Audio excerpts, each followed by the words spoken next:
허리에서 다리로 묵직하게 내려오는데 어떻게 하면 치료가 가능할까요? 한의원에 내원하는 환자분들 중에서 이런 질문을 하시는 환자분들이 많습니다. 보통 디스크나 협착증 등의 병은 잘 알려져 있지만 신경통은 의외로 많이 알려져 있지 않습니다. 오늘 잘 알려져 있지 않지만 의외로 많은 신경통에 대해서 자세히 설명드리겠습니다. 이유 없는 허리 통증으로 고생하시는 분들은 이번 영상을 꼭 끝까지 시청해 주십시오. 안녕하세요.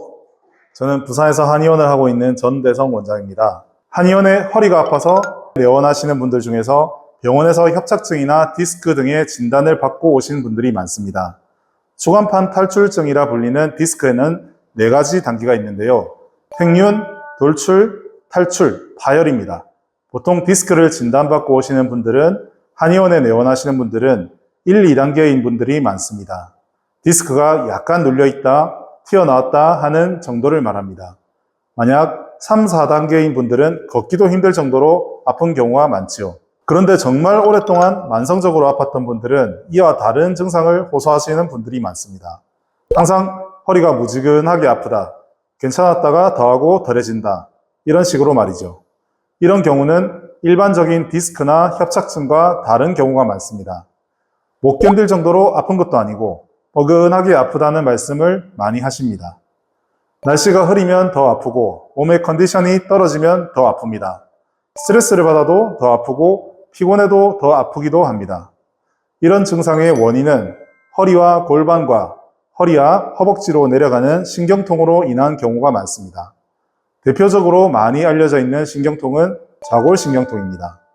허리에서 시작돼서 골반과 엉덩이 뒤편으로 이어져서 다리 밑으로 내려가는 신경통이죠. 보통 왼쪽에 있어서 좌골신경통이 아니냐 하시는데 아닙니다. 앉을 자자를 쓰는 좌골신경통입니다. 좌골신경은 허리와 꼬리뼈에서 나와서 엉덩이 근육을 지나서 대퇴 뒤쪽을 내려오는 신경입니다. 그래서 좌골신경통이 있으면 다리 뒤편이 묵직하고 허벅지가 화끈거리거나 저리거나 감각이 둔해지고 힘이 빠지는 증상을 호소하십니다. 제일 잘 알려져 있는 신경통이 바로 이 좌골신경통인데요. 이외에도 다른 원인으로 발생하는 신경통도 많습니다. 특히 음부대퇴신경과 대퇴외피신경으로 인한 신경통이 흔합니다. 음부대퇴신경은 사타구니를 타고 다리 안쪽, 무릎 쪽으로 내려가는 신경이며 대퇴외피신경은 대퇴부의 외측 부위를 타고 다리 바깥으로 내려가는 신경입니다. 둘 다 엉덩이의 중앙을 관통하는 좌골신경에 비하면 작은 신경이라 널리 알려져 있지는 않지만 실제로 이 두 신경으로 인한 통증은 내원 환자들에게서 상당히 많은 빈도로 관찰됩니다. 이외에도 대퇴신경, 복제신경, 대퇴후피신경으로 인한 신경통이 있습니다. 각각 다리 앞쪽, 다리 안쪽, 다리 뒤쪽으로 지나가는 신경들이죠. 디스크나 협착증 자체라기보다는 그로 인해 발생하는 신경통이 문제인 거죠.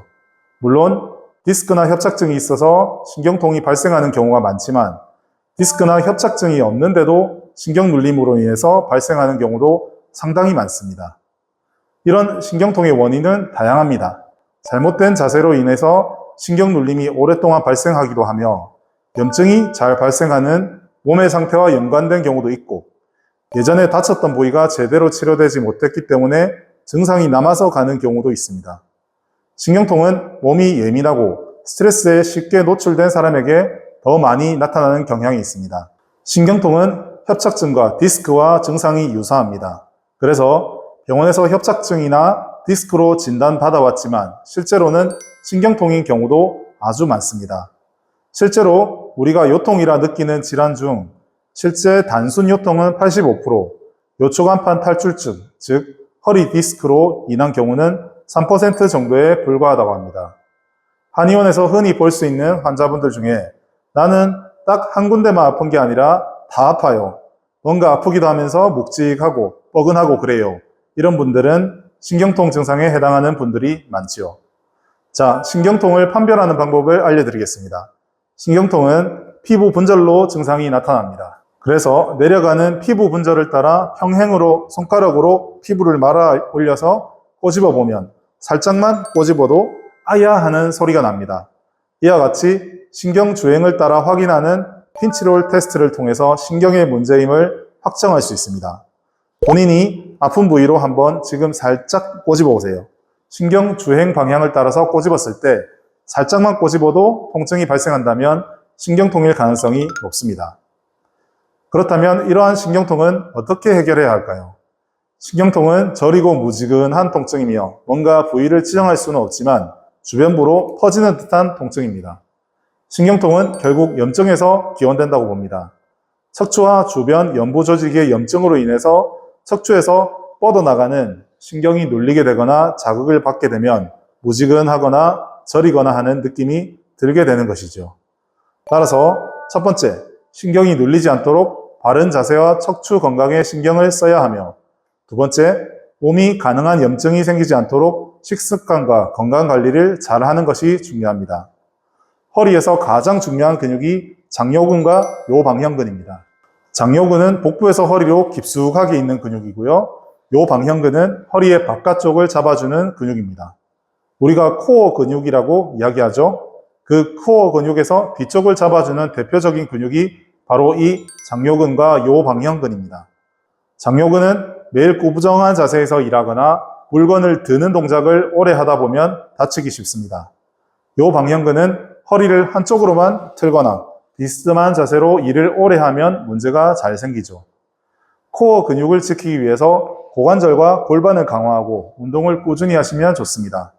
관절을 부드럽게 스트레칭 해주시고 바른 자세를 유지하고 근육을 강화시켜주는 것이 좋습니다. 또한 몸의 혈류가 잘 돌게 하고 몸의 노폐물이 잘 빠져나갈 수 있도록 관리하시는 것이 중요합니다. 두 번째로 몸에 염증을 일으키는 상태를 피해야 합니다. 현대인은 식생활의 문제로 인해서 염증이 잘 발생하죠. 특히 염증을 일으키는 대표적인 음식으로는 무엇이 있을까요? 네, 맞습니다. 설탕, 트랜스지방, 술, 정제 밀가루 등이 있습니다. 피를 끈적끈적하게 하고 몸의 염증 물질을 배출을 억제시켜주는 음식들입니다. 한의학에서는 담음을 일으킬 수 있는 음식들이라고 하죠. 또한 혈관의 운동성을 떨어뜨리는 고지혈증 약이나 혈압약 등도 오랫동안 복용하면 염증에 취약한 상태가 됩니다. 염증을 막아주는 음식으로는 브로콜리, 블루베리, 연어, 다시마, 올리브유, 생강, 마늘, 녹차, 비트 등이 있습니다. 이러한 음식들에게는 베타카로틴과 비타민C, 비타민 K와 같은 항산화제 성분들이 많이 포함되어 있습니다. 이런 음식들을 꾸준히 복용하시면 면역력이 좋아지고 몸 스스로 염증에서 이겨낼 수 있는 힘이 길러집니다. 식생활과 운동으로도 잘 관리되지 않는 신경통은 병원에서 치료받아 보시기를 권해드립니다. 신경이 분포된 피부 분절을 따라서 침 치료를 하면 신경통 증상이 많이 완화될 수 있습니다. 또한 원인이 되는 척추 분절 부위로 도침이나 약침 치료를 해서 신경통 증상을 완화시켜 주기도 합니다. 이유 없이 아프고 병원에서 디스크 진단을 받고 물리치료나 진통소염제만으로도 잘 낫지 않는 통증은 신경통을 고려해 보시기를 바랍니다. 감사합니다.